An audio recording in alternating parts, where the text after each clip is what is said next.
சாப்பிட்டீங்களா எல்லாரும்? அப்படி இப்படிதான் இவங்களை பார்த்த மாதிரி தான் பேசணும். எல்லாருக்கும் வணக்கம். நல்லா இருக்கீங்களா? எல்லாரும் சாப்பிட்டீங்களா? ஐயா சாப்பிட்டீங்களா? சரி. எதுக்காக வந்திருக்கோம்னா, இப்போ பிளாஸ்டிக், அதாவது நெகிழின்னு சொல்லுவாங்க தமிழ்ல, பிளாஸ்டிக் ஒழிப்பதற்காகவும் அதை பத்தின ஒரு விழிப்புணர்வு ஏற்படுத்துறதுக்காக தான் வந்திருக்கும். பிளாஸ்டிக்னா பாத்தீங்கன்னா எல்லா விஷயத்துலயும் எல்லாத்துலயும் பிளாஸ்டிக் வந்துருச்சு.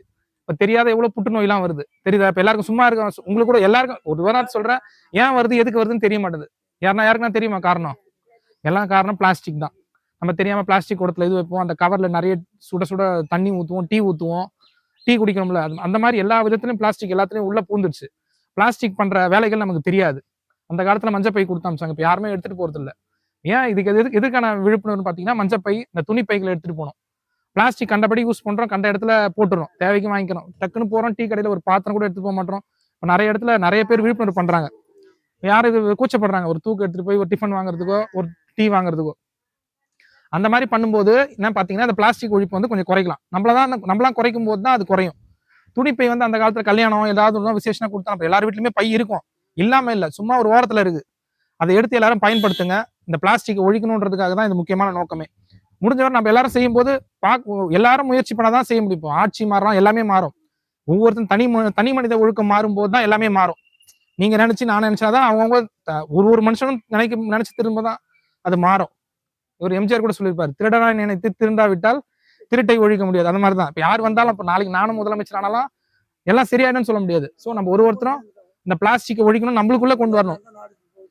இந்த பிளாஸ்டிக்னாலதான் எல்லா கேடுகளுமே நமக்கு வர்றது. தெரியாத புது புது நோயெல்லாம் வர்றது. எப்படி வருதுன்னு சொல்றீங்க? இந்த மாதிரி பிளாஸ்டிக் தெரியாம நம்மள அறியாம ஒண்ணு செய்யறது. திடீர்னு நெய் இருக்குதுன்னு சொல்லிட்டு அதுல காமிச்சு ஊத்துவோம், அது கெமிக்கல் வேற மாதிரி மாறிடும். அது சாப்பாட்டுல நம்ம அதுல நெய்யில ஒட்டிட்டு போகுதுன்னு சொல்லிட்டு நம்ம அதுல இது பண்றதுக்காக உருகணுன்றதுக்காக சுட தண்ணி காட்டுறோம். இதெல்லாம் நம்ம தெரியாம செய்யக்கூடிய விஷயங்கள். சாப்பாட்டுக்கு எல்லாமே பிளாஸ்டிக் ஆகி போச்சு. சாப்பாட்டு பொருள், டீ வாங்குறது எல்லாமே தெரியுதுல. நான் சொல்றது கரெக்டா இல்லைங்களா? எந்த பொருளுமே பிளாஸ்டிக் இல்லாத இல்லன்ற மாதிரி ஆயிடுச்சு. நம்ம முடிஞ்ச வரை நம்ம தான் மாற்றத்தை கொண்டு வரணும். முடிஞ்ச வரை நம்ம போற இடத்துல பைகளை எடுத்துட்டு போனோம். தேவையில்லாத குப்பைகளை போடக்கூடாது, குப்பைகளை சேர்த்து எரிக்கணும். இன்னொரு முக்கியமான பிரச்சனைன்னு பாத்தீங்கன்னா, பிளாஸ்டிக் நீ கண்ட இடத்துல போடுறீங்க பாருங்க, அது வந்து தண்ணியை உறிஞ்சாது. பிளாஸ்டிக் சீக்கிரத்துல அழியாது. நிறைய பிரச்சனைகள் இருக்கு பிளாஸ்டிக்னால. அதனால முடிஞ்ச வரை பிளாஸ்டிக் உபயோகத்தை குறைச்சிட்டு இந்த மாதிரி துணி பைகளை எடுத்துட்டு போங்க. தேவையான இடத்துக்கு தூக்கு வாளி எடுத்துட்டு போக முடிஞ்சா அதுல போய் டிஃபன் கூட வாங்கிக்கோங்க. டிஃபன் பாக்ஸ் அந்த மாதிரி பாத்திரத்துல இட்லி அந்த மாதிரி பாத்திரங்கள் எடுத்துட்டு போய் வாங்கிட்டு வாங்க. இதான் என்னுடைய முக்கிய நோக்கம். நீங்களும் உங்களுக்கு தெரிஞ்சவங்களுக்கு சொல்லுங்க, உங்க வீட்டுல இருந்து ஆரம்பிங்க, உங்க பசங்களுக்கு சொல்லிக் கொடுங்க. புதுசா நோய்கள் வரதுக்கு காரணமே அதுதான்.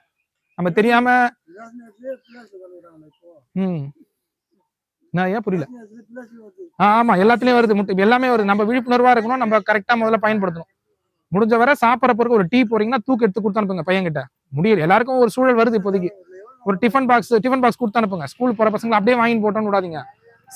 சாம்பாருக்கு நம்ம வீட்டுல இருக்கிற டிஃபன் பாக்ஸ் கொடுத்து அனுப்புங்க, தூக்கு கொடுத்து அனுப்புங்க. முடிஞ்ச வரை பிளாஸ்டிக் இந்த மாதிரி வழிகள் தான் ஒழிக்கணும். தேவையில்லாம நம்ம பிளாஸ்டிக் உபயோகத்தை குறைச்சு நம்மளுடைய மண் வளத்தை பெருக்கும். முடிஞ்ச வரை மரங்கள் நடுங்க. உங்களால முடிஞ்சதை ஒவ்வொருத்தரும் ஒரு மரக்கன்று நட்டு பராமரிங்க. மரங்கள் நிறைய பெருகும் போது மழை நிறைய வரும். மழை நிறைய வரும்போது நம்மளுடைய எல்லா பிரச்சனைகளும் தீரும். பிளாஸ்டிக் இல்ல இப்ப அந்த அளவுக்கு நம்மளுடைய இயற்கையை வந்து மலடாக்கி வச்சிருக்காங்க. அதேதான் நம்ம ஒருத்தர் ரெண்டு பேர் இது ஒரு நாள் 2 நாள் வந்தது இல்ல. இவ்வளவு நாள் செஞ்ச தப்பு தான் நம்ம அனுபவிக்கிறோம். இதெல்லாம் 10 வருஷத்துக்கு முன்னாடியே இல்ல 10 வருஷத்துக்கு முன்னாடியே அதுக்கான விதையை விதைச்சிட்டாங்க. 10 வருஷத்துக்கு முன்னாடி பண்ண பலன் தான் இன்னைக்கு அனுபவிக்கிறோம். இன்னைக்கு வந்து இல்ல ஒரு நாள் ஒரு வாரம் ஒரு மாசம் இல்ல, ஒரு 10 வருஷத்துக்கு முன்னாடி செஞ்ச தப்பு தான் இப்ப அப்படியே கொஞ்சம் கொஞ்சமா இது காலநிலை மாற்றங்கள்லாம் வருது. நம்ம இந்த மாதிரி பிரச்சனைகள்லாம் அனுபவிக்கிறோம். எனவே நீங்க என்ன பண்ணுங்க, பிளாஸ்டிக்கை ஒழிச்சுட்டு முடிஞ்ச வரை எவ்வளவு முடியுமோ முடிஞ்ச வரை பண்ணுங்க.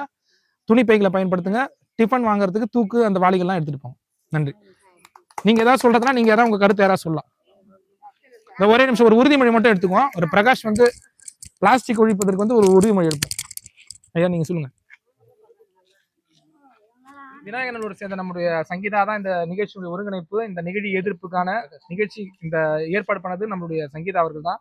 அவர்களை இந்த நேரத்துல பாராட்டுறோம். அவங்களுக்கு வந்து நம்மளுடைய அறக்கட்டளை சார்பா டாக்டர்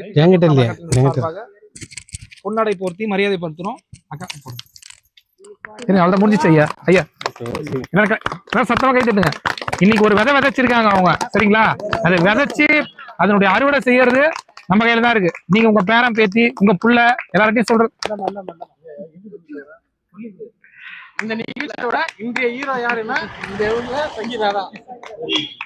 இந்த பிளாஸ்டிக் ஒழிப்பு விழிப்புடைய வீரமங்கை சங்கீதா அவர்களுக்கு நம்முடைய அறக்கட்டளையின் சார்பாக பாராட்டு சான்றிதழ் வழங்கப்படுகிறது. எல்லாரும் சந்தோஷமா கை தட்டுங்க. ஒரு முயற்சி, இது ஒரு விதமான முயற்சி தான். இந்த முயற்சியினுடைய வெற்றியை பார்ப்போம் அடுத்த நிகழ்ச்சிகள்ல. நன்றி, வணக்கம்.